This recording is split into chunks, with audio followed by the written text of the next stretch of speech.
आज हम एक ऐसी डेफिशिएंसी के बारे में बात करेंगे जो अक्सर लोगों में है।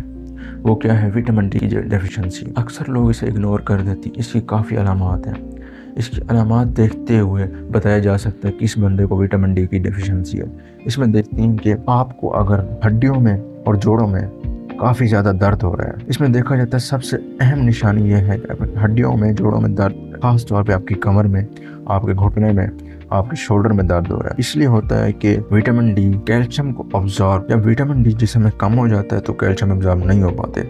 आपने देखा होगा कि आपके घर में कोई बुजुर्ग हो, वो कहते हों कि मुझे सर्दियों में बहुत ज़्यादा घुटनों में दर्द बढ़ जाता है, तो उनकी अक्सर वजह यही होती है कि बॉडी में विटामिन डी की डेफिशिएंसी हो जाती है। तो विटामिन डी को सनशाइन विटामिन भी कहते हैं क्योंकि ये सूरज की वजह से होता है, और घर को में ज़्यादातर बंद रहना, सूरज की धूप न लेना, ये विटामिन डी की डेफिशिएंसी बढ़ा देती है। और अगर हम जिस समय महसूस कर रहे हो कि मैं जिस समय यार सारा दिन थका थका रहता हूँ और थोड़ा सा काम भी नहीं करता और थक जाता हूँ, और नींद जो है ना, उठता हूँ तो ऐसा लगता है नींद अभी तक पूरी ही नहीं हुई, तो ये विटामिन डी की डेफिशिएंसी हो सकती है। क्योंकि विटामिन डी एक मसल के लिए फ्यूल का काम करता है, और जिस्म में अगर फ्यूल कम हो जाए तो जिस्म में एनर्जी तो वाकई कम होनी है।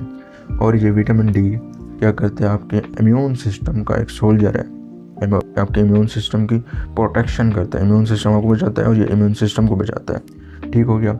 आप देखते होंगे अक्सर उन लोगों को जिनमें डेफिशिएंसी होती है कि उनको इन्फेक्शन बहुत जल्दी असर कर जाता है। जैसे अक्सर उनको फ्लू हो जाता है, बार बार ज़ुकाम हो जाता है, सर्दी हो जाती है, कोई स्किन का या गले का इन्फेक्शन हो जाता है, उनमें काफ़ी ज़्यादा जल्दी असर करता है।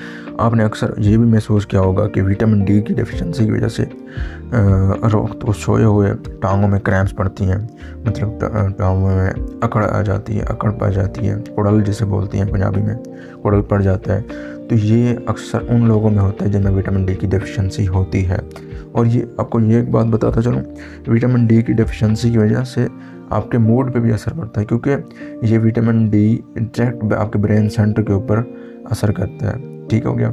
आपका मूड डिप्रेस भी कर सकता है, आपको डिप्रेशन में भी लेके जा सकता है। ये अक्सर उन लोगों में रहता है जो ज़्यादातर उदास रहती हैं, उनमें ये विटामिन डी की डेफिशिएंसी देखी गई है। और अगर आपको कोई ज़ख्म लग गया है, कोई चोट लग गई है, तो आपकी हील नहीं हो रही इतना जल्दी, तो ये आपको ये साइन दे रहा है कि आपको विटामिन डी की डेफिशिएंसी है। क्योंकि विटामिन डी ये आपके अंदर कोलेजन बढ़ाता है, जो कोलेजन वो कि आपके टिश्यू रिपेयर में हेल्प करता है, जो आपको जल्दी से जल्दी आपके ज़ख्म को हील करता है। और उसके साथ ये विटामिन डी की डेफिशिएंसी की वजह से बाल गिरती हैं, चाहे औरतों में हो या मर्दों में हो, और जल्द की बीमारियां बढ़ाता है। विटामिन डी की डेफिशिएंसी की वजह से ये आपकी एक्नी हो जाती है, किल हो जाती हैं, छोटे छोटे दाने हो जाती हैं जल्द पे, तो ये विटामिन डी की डेफिशिएंसी की वजह से होता है। अब देखो कि विटामिन डी डेफिशिएंसी को पूरा करने के लिए हमें किन किन खुराकों का इस्तेमाल करना चाहिए। विटामिन डी डेफिशिएंसी में सबसे पहले जो अहम है वो है सूरज। आपने सबसे पहले सूरज की धूप लेनी है।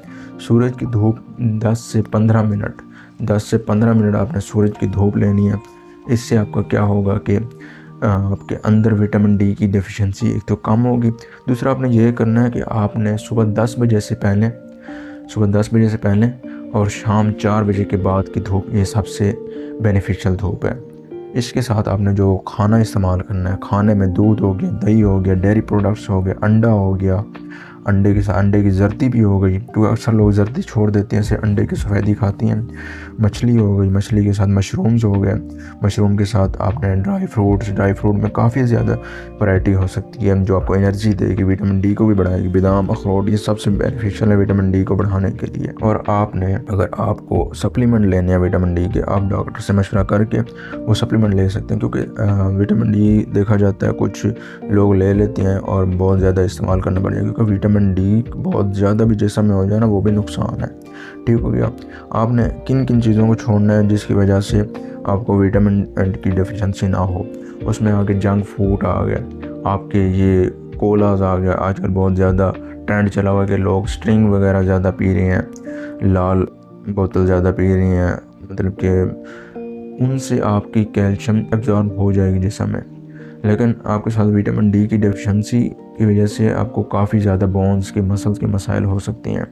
उसके साथ आपने जंक फूड, बर्गर, सलांटी, क्योंकि इनमें ज़्यादा ऑयल होता है और इसकी वजह से फैट वगैरह की वजह से विटामिन डी की डेफिशिएंसी हो सकती है। यार आपने देखा होगा कि विटामिन डी की डेफिशिएंसी बहुत छोटी सी चीज़ है, लेकिन ये बहुत ज़्यादा मसाइल पैदा कर सकती है, जैसे हड्डियों के मसाइल, पट्ठों के मसाइल, माइंड के, दिमाग के मसाइल, डिप्रेशन हो गया, मूड स्विंग्स हो गए।